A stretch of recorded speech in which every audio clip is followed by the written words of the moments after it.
in the late 19th century, there was a little known New Age author named Ralph Waldo Trine who claimed that the most important thing we can do for our future generations and for our children is to train their heart, train their compassion. Let's take a look at what he says.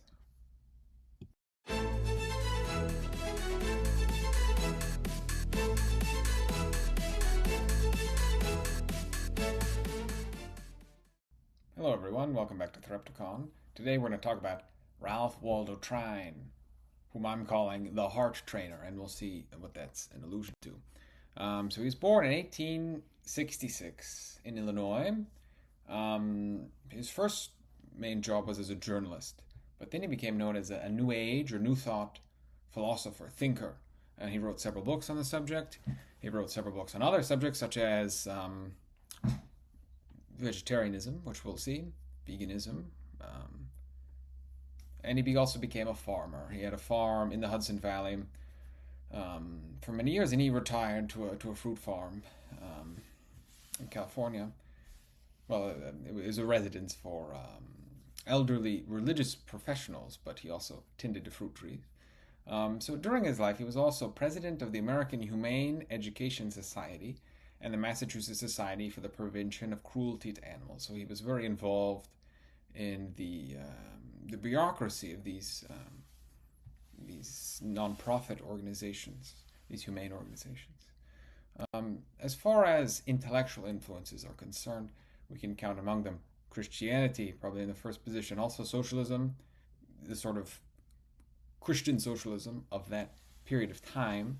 Also transcendentalism. Here I've put a picture of Ralph Waldo Emerson, clearly the person he was named after, but later in life he actually became an active influence in his thought. Hinduism, Buddhism, as well as New Thought. I mean, he was one of these sort of pioneering authors of that movement. So this is one of his famous quotes. Talking about the connection of everything. He says everything's connected by a golden thread. So I'll read it here. There is a golden thread that runs through every religion in the world. There is a golden thread that runs through the lives and the teachings of all the prophets, seers, sages, and saviors in the world's history, through the lives of all men and women of truly great and lasting power. The great central fact of the universe is that the spirit of infinite power, and power is back of all, manifests itself in and through all. This spirit of infinite life and power that is back of all is what I call God. I care not what term you may use, be it kindly light, providence, the oversoul, omnipotence, or whatever term be most convenient, so long as we are agreed in regard to the great central fact itself. So that's a very nice quote. You can see residents of here of people mystics mainly, who would try to relate all world religions to one sort of godly religion that has many branches. And this is extending also into all of creation. All of the creatures, all the animals are imbued with the same amount of spirit, right? As we are. They all come from the same source and deserve respect as divine. So my question now is, does the heart need to be trained? And I don't mean in the cardiovascular sense, but does our instinct to love and care and be kind need to be trained?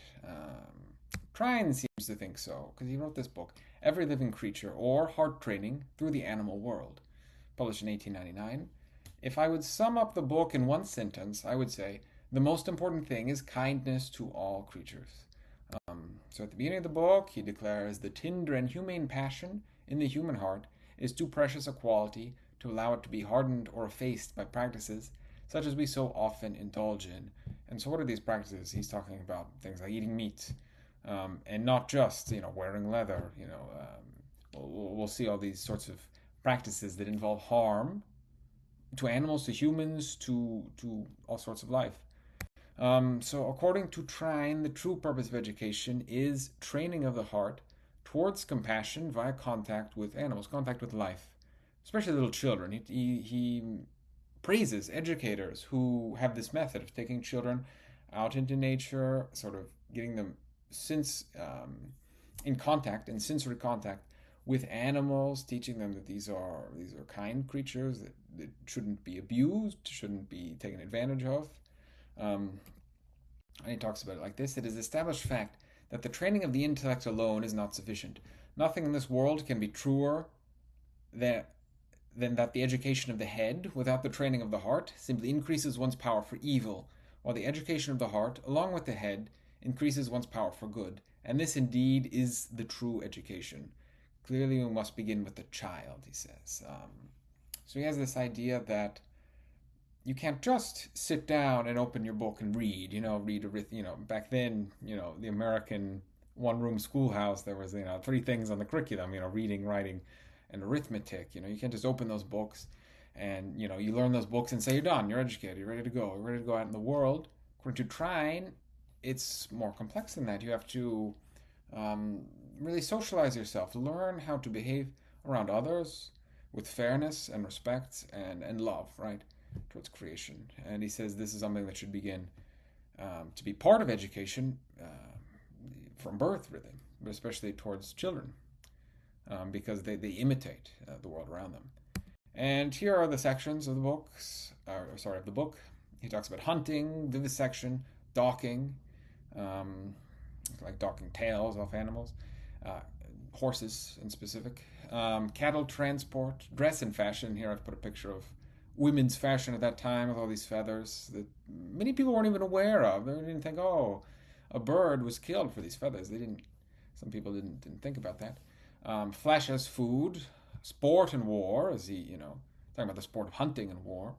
The treatment of criminals, homes for animals, which we talked about that similar concept on last episode. In India, there was a lot of these centers for animals where they could be cared for without wanting to get a profit off of them and abuse them. Then he talks about the enduring soul in animal life and heart training. So he gives some examples of that. So he declares that time will come in the world's history, and a movement is setting in that direction even now, when it will be deemed a strange thing to find a man or a woman who eats flesh as food, as it is now to find a man or woman who refrains from eating it. And personally, I share this belief with many others, that the highest mental, physical, and spiritual excellence will come to a person only when, among other things, he refrains from a flesh and blood diet. So these are his hopes for the future, once again published back in 1899, when certainly this was not as common as it is today. So here are my works cited for today.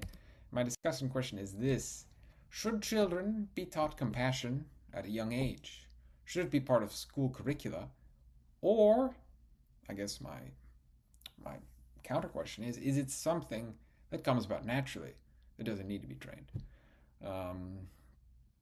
I think there's evidence pro and counter, and we can talk about that. But anyway, thank you for watching. See you again next time. Thank you.